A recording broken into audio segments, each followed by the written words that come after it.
collections. The Parthenon Gallery. The Frieze. Interpretation. 2.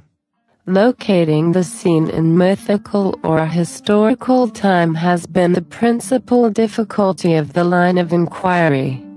John Boardman has suggested that the cavalry portray the heroization of the Marathonomikoi, the hoplites who fell at Marathon in 490, and that therefore these riders were the Athenians who took part in the last pre-war Greater Panathenea.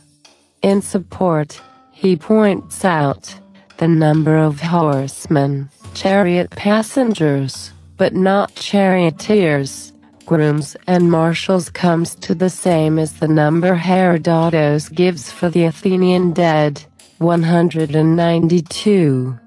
Equally suggestive of a reference to the Persian War is the similarity several scholars have noted of the frieze to the Parthenon sculpture in Persepolis. This has variously been posited to be democratic Athens counterposing itself to Oriental tyranny or aristocratic Athens emulating the imperial East. Further to the Zeitgeist argument there is J.J. Pollitt's contention that the frieze embodies a Periclean manifesto, which favors the cultural institutions of Athens, or contests as witnessed by the Upobatai, sacrifices and military training as well as a number of other democratic virtues. More recent scholarship pursuing this vein has made the frieze a site of ideological tension between the elite and the demos, with perhaps only the aristocracy present and merely veiled reference to the 10 tribes.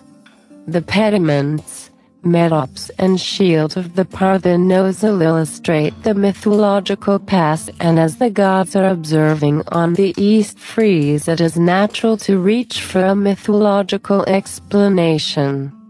Chrysula Cardara has ventured that the relief shows us the first Panathenaic procession instituted under the mythical king Cecrops.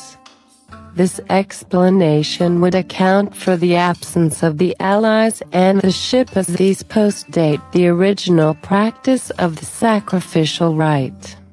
In evidence she offers E35 as the future king Eratosthenes presenting the first peplas to his predecessor Cecrops, iconographically similar to the boy's depiction on a fragmentary calyx of the 450s BC.